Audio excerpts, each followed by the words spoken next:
Morning everybody, RC Heli Guy here. Sorry I haven't done a video in quite some time. Weather's not been on my side, unfortunately, British weather. But we're out this morning. We've got the trex 450 LP Dominator, which I'm going to be flying around. Haven't flown this for quite a few months. So we'll get a couple of flights in with that. Got my trusty OMP M1 Evo. We'll be flying around with that as well. And also my trusty M2 Evo again as well. I've got a different canopy which I use for this, which is a micro heli canopy, which you've probably seen in my previous videos. Doesn't fit inside the carry case when the canopy's on. So yeah, there'll be a different canopy in the videos. Also, my new trusted Radiomaster TX16S Mark II. Phenomenal transmitter. I did have help from a good friend of mine, Daniel Clark, who's very knowledgeable in the heli world, on setting this up. He pretty much done it for me because I was struggling. So I sent it to him.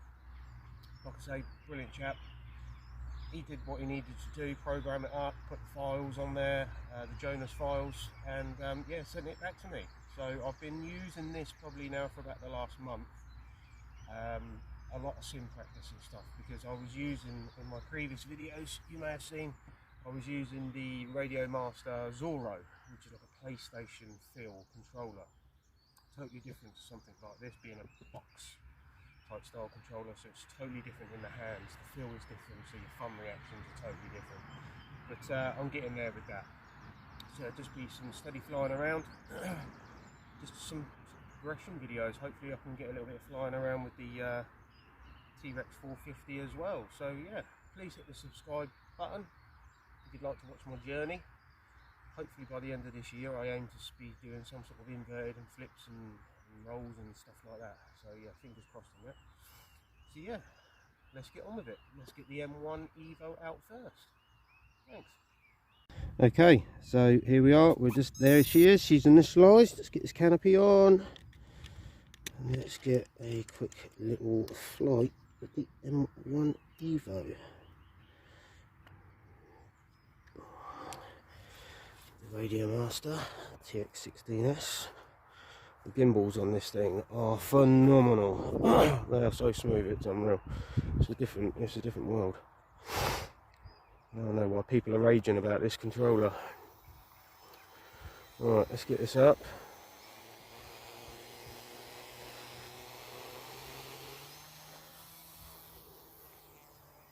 Hopefully you can get this in the video. So I have to still one battery, warm the old thumbs up. So yeah, I'm still getting used to this controller in all fairness. I did get told by Daniel Clark, my good friend, it can take weeks and weeks and weeks to get used to it. Because I was using that Zorro probably about 8-9 months. I started last year in May, the hobby. So yeah, it takes some getting used to. It just feels different in the hand, so you're always questioning yourself, everything you're doing, because it just doesn't feel natural.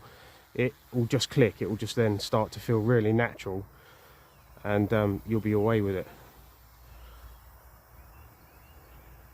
But my videos are for pretty much everybody new to the hobby, wanting to get into the hobby, already in the hobby and are at my sort of stage, just to show people how I'm getting on and stuff like that within the hobby really. I did attempt an inverted flight. I did do a little video of an inverted flight with me and my M1. I did manage to do it, I wouldn't say successfully.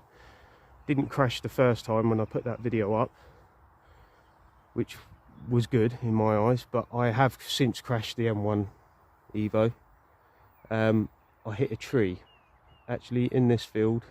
It was probably November time, I think it was. I didn't put a video up because I was searching in some bushes and stuff like that below the tree for about 20 minutes trying to find the bloody thing.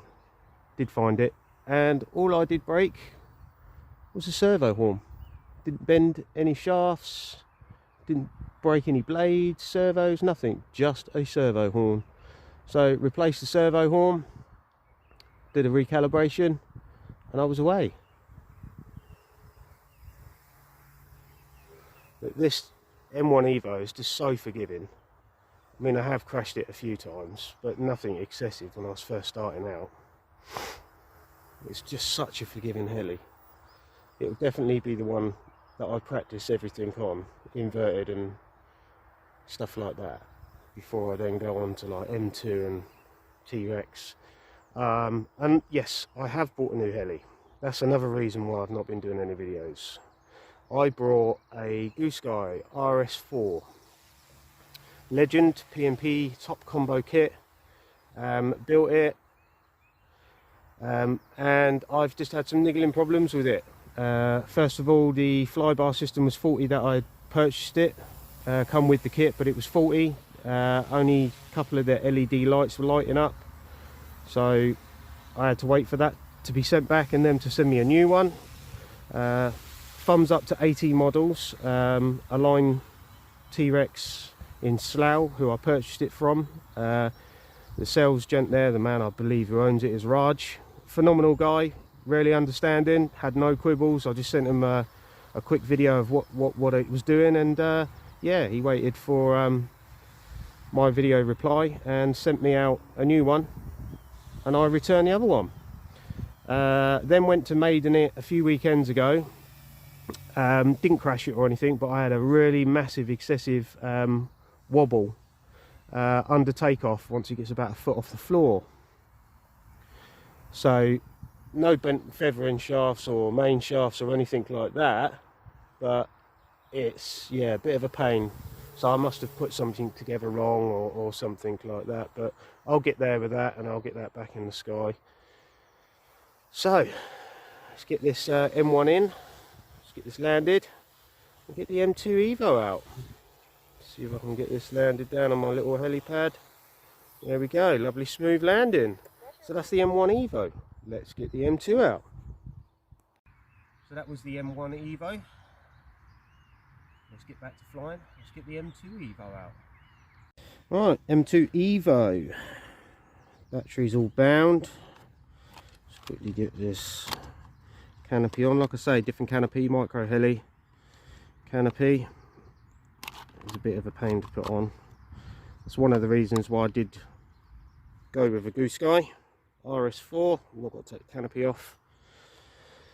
Just thought I'd try something different with the Goose Guy over the OMP. Don't get me wrong, I do love my OMPs.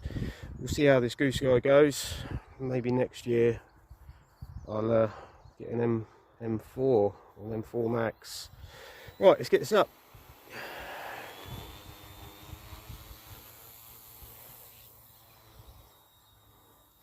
So the M2, a bit more stable than the M1, just due to size. I think you got more of a span on the blades, etc. So you got a bit more stability there. That's me doing that, by the way. So yeah, loving the M2. Phenomenal little heli. From the M1 to the M2, it definitely does build your confidence. The M1 is quite a scatty little heli, but still phenomenal, fun to fly, definitely fun to fly. But like I say, the M2 just gives you a bit more confidence because you're sort of stepping up in the sizes. I am a bit nervous actually today about flying the Trex 450 because, like I say, I've not flown it in months. I was concentrating on the Goose Guy, building that, and getting used to this new transmitter. So I've had a lot going on in such a short span of time, plus the weather, just due to the time of year as well, isn't it? There's not much you can do about that.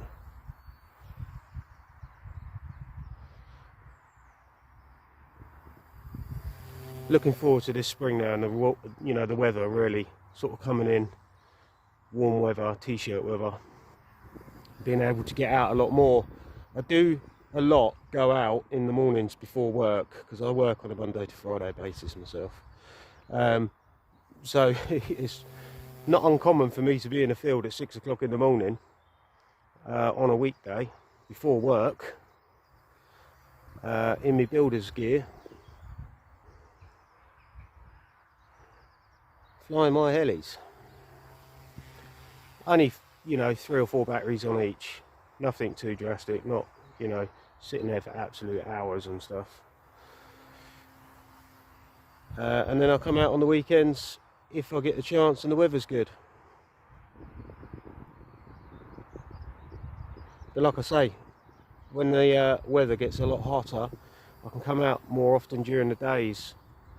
And you know, the winds are lower during the day, because I like to come out when there's, you know, really low winds, because I'm not at the skill level where I can fly in, you know, 15-20 mile an hour winds. I've seen some of the guys do it on YouTube and they're just phenomenal.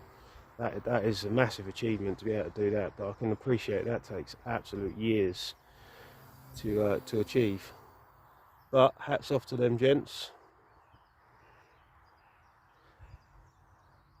Can't wait for there to be leaves and stuff back on the trees as well, because then you can focus in a bit more on your heli when it's a little bit further out. I find that quite difficult at the moment, because you've got no backdrop whatsoever. It just becomes quite transparent. You can't really see it. Let's bring it in for a little bit of forward hovering and stuff. Let's just slow that down.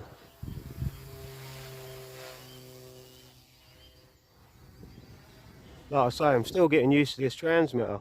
It's a phenomenal transmitter, and I know I will get there, it'll just click. But I was just so fluent with the Zorro. But I wanted something really smooth on the gimbals. I was going to go for the Hall gimbal Zorro. But everyone was raging about this TX16S, so yeah, that's why I went and decided to go for this.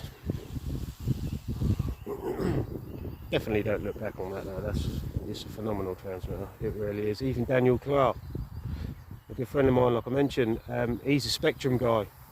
He's got his IX14, he loves it, his IX12, he's got all the Sab helis and stuff like that, he loves all of those. But he's skillful enough to fly those, to be fair. He had a little flight with it as well, out on the field. Once he had found it all up and stuff, he took his M1 Evo out. Apart from the umbrella sticks, because I use umbrellas. I'm a thumber, not a pincher. But he even said that he was really impressed with the Radiomaster TX16 in comparison to his IX14, which was, you know, 5 times the cost of this transmitter. But he said that this just felt better, more smoother, a lot harder to use in a Spectrum, a lot harder. But yeah, he was quite happy with it, so it goes to say something about the controller and the product. Right, let's bring this in for a land, and then we'll get the T-Rex out. Oh, let's not go too heavy. Let's do that again.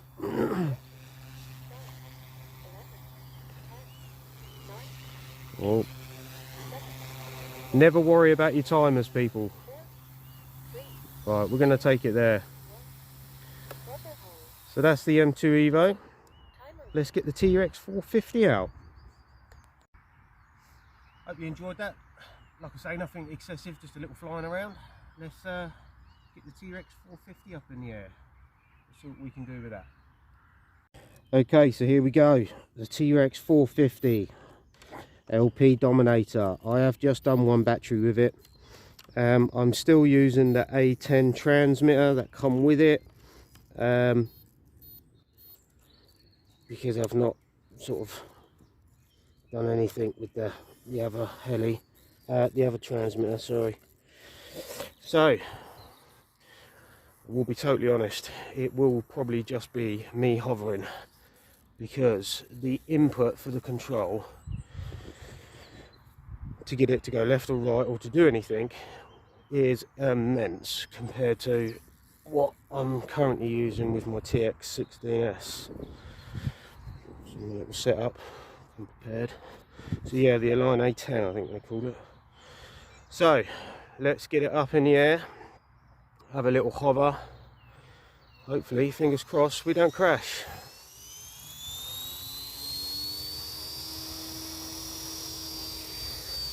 Here we go, we're up. ish.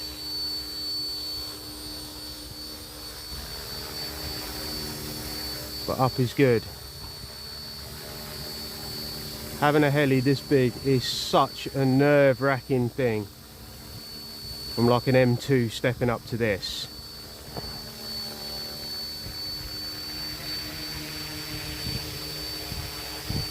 The noise though is phenomenal. To know that I can control something like this up in the sky, you know, just to hover it, it's like a wow. I mean, I'm only in the lowest setting as well. I don't go up any higher on idle up 1 or idle up 2 yet, until I can at least fly this around like this. But I think I've got to play with the gains or the gyro or something, just to make it a bit more sensitive, because I'm having to put a lot of stick input in to get it to do much, to be fair, on this transmitter. Whereas my TX16 is set up so that I literally don't have to do anything, next to nothing on the movement on the gimbals, to get reactions. Lovely heli though.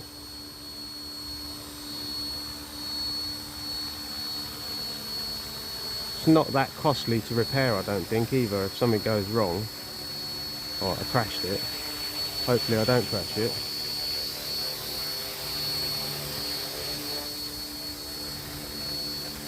Let's take it out a little bit, see if we can get it onto a forward facing hover. Got some dogs barking now as well.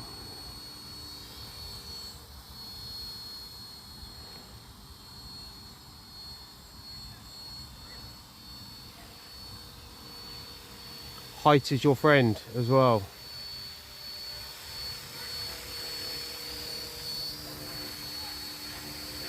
Hopefully that man doesn't come over to me with his dogs. You can hear him in the distance shouting at his dogs.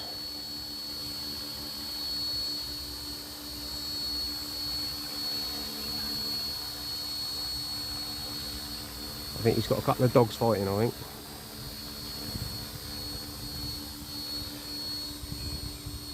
Right, let's see if we can get that forward again.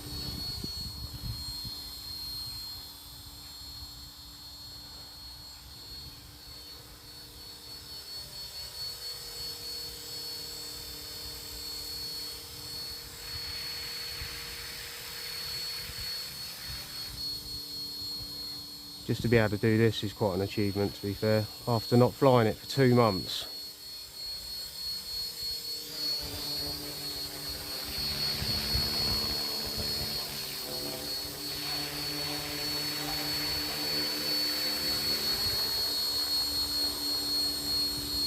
Fingers crossed when it comes to landing it, I can actually carry that out as well. But I think for a while it's just going to be getting used to this transmitter, because I don't want to bound it up to the radiomaster yet. More so because I'm not sure fully how to do it, so I might have to talk to my good friend Daniel Clark and see about doing that on the radiomaster.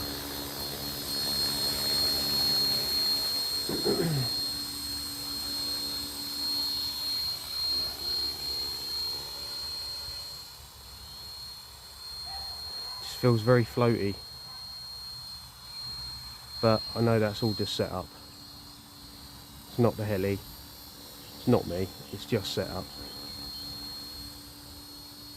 A lot more learning to do, a lot more. Wind got it then a little bit.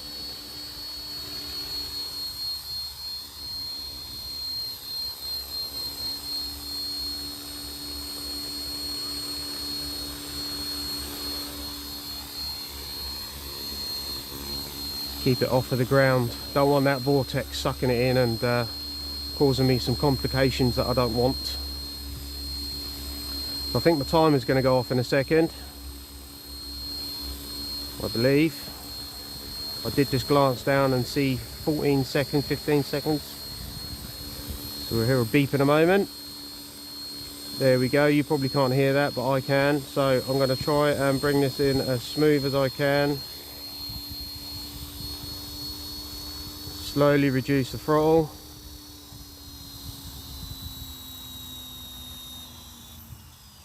There we go, successful landing. Whew, that was exhilarating. So, RC Heli guy, we've been out today with the T-Rex 450 LP. What a beast. Just needs a bit more work doing with the setup, I think, on that, for my preferences. So I shall get onto that and figure all that out. We've also been out with the M1 and the M2 Evo with the TX16S. Phenomenal transmitter. Recommend that highly to anybody. So, thanks for watching. Please subscribe, hit the like button. Till the next video. Thank you. So, that was just a little combination of videos of me flying my 3 pride and joys. So yeah, hit the like button, hit the subscribe button, leave any comments, be much appreciated. Like I say, hit that like button, please subscribe and watch my journey. Till the next video. Thank you.